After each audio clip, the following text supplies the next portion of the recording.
¿Dónde la frontera? Venezuela comparte alrededor de 5.200 kilómetros de superficie continental terrestre con Colombia, Brasil y la Guayana Esequiba, territorio en reclamación. No es un secreto. Históricamente, fuertes conflictos han caracterizado las zonas fronterizas, convirtiéndolas en un escenario permanente de disputa para el juego geopolítico nacional e internacional. Son áreas de relevancia estratégica para la circulación de capital y el intercambio comercial.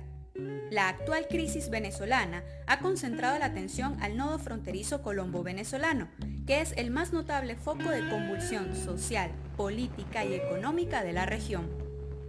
La crisis fronteriza con Venezuela. Crisis fronteriza entre Colombia y Venezuela. La frontera con Venezuela será cerrada. Otra crisis, la del combustible. Son muchas las especulaciones en torno a lo que sucede en los principales pasos ubicados entre el estado Táchira y el departamento de Norte de Santander.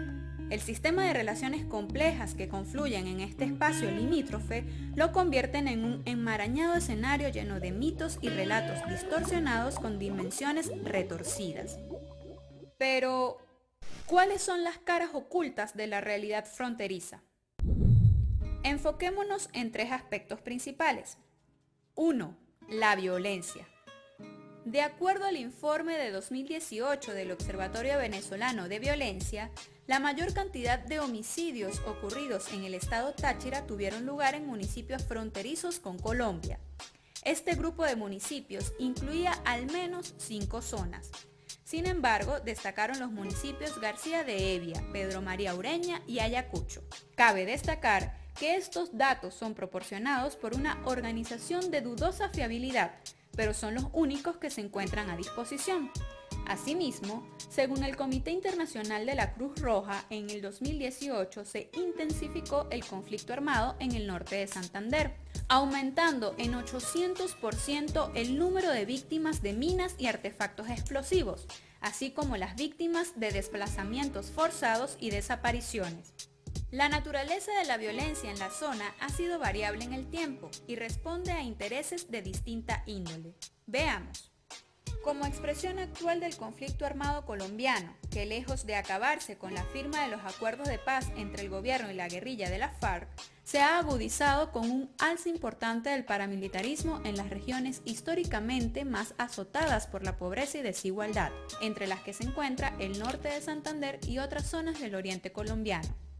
Se estima que la mayoría de los enfrentamientos que se presentan en las poblaciones fronterizas son consecuencia de las operaciones militares efectuadas por las Fuerzas Armadas de Colombia y Venezuela, la pugna por el control estratégico del territorio entre los grupos paramilitares y la guerrilla del ELN, única organización insurgente de orientación marxista-leninista activa en el conflicto armado actual. Es importante aclarar que el paramilitarismo no es un fenómeno criminal corriente. Por el contrario, se corresponde con una violencia política dirigida y una estrategia contrainsurgente antiizquierda que enarbola consignas de extrema derecha, que lleva a cabo acciones encaminadas a generar terror en la población civil, en defensa y complicidad de las élites políticas y la oligarquía colombiana. Las personas que identificaran los guerrilleros o la fuerza pública o las comunidades, nosotros inmediatamente procedíamos contra ellos. Irresponsablemente lo hacíamos sin verificar esas informaciones, sino que con el solo hecho de que la fuerza pública no tiene esa información, nosotros procedíamos y dábamos muerte a esas personas. En segundo lugar, como consecuencia de la disputa por el territorio de las mafias y delincuencia común que actúan en concordancia con grandes carteles continentales de narcotráfico. Finalmente, como resultado de la participación de agentes armados del Estado colombiano y venezolano en actos de corrupción y abuso de poder. 2. La pobreza. Producto de diversos paquetes de políticas neoliberales aplicadas en Colombia desde los años 90, en conjunción con la compleja realidad venezolana en la que destaca el hecho de que la crisis económica actual está íntimamente relacionada con la situación de pobreza en el territorio fronterizo. De acuerdo con el Departamento Administrativo Nacional de Estadística de Colombia, DANE, Cúcuta es la tercera ciudad más pobre del país, con un 40% de personas en situación de vulnerabilidad. El desempleo alcanza el 17% y el trabajo informal supera el 75%. Y aunque la falta de datos proporcionados por el Instituto Nacional de Estadística de Venezuela, INE, impide conocer con claridad cuál es la situación en la que se encuentran las poblaciones fronterizas del lado venezolano, sabemos que una de las consecuencias principales de la crisis ha sido el detrimento de las condiciones materiales y de reproducción de la vida de las y los trabajadores, lo que ha generado un éxodo masivo.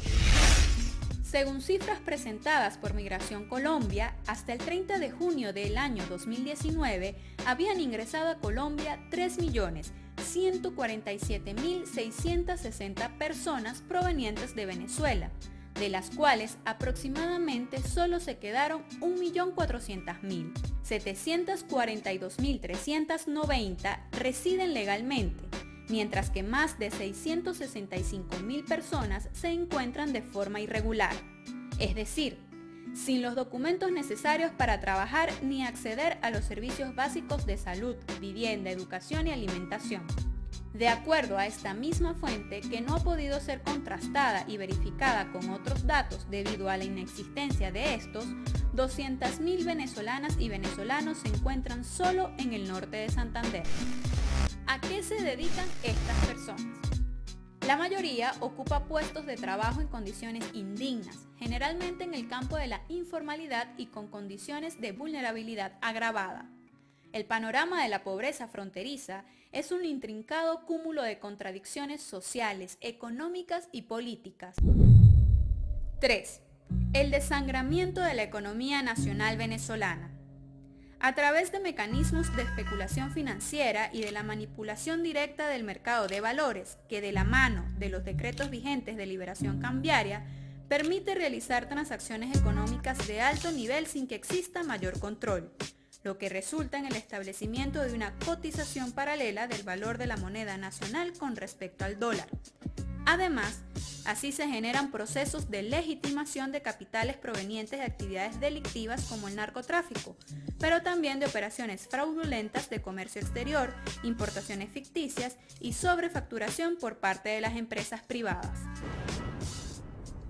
La compra, venta y extracción ilegal de dinero en efectivo con fines comerciales ha sido otro fenómeno consolidado que desestabiliza la economía venezolana, generando una escasez recurrente del papel moneda a lo interno del territorio nacional.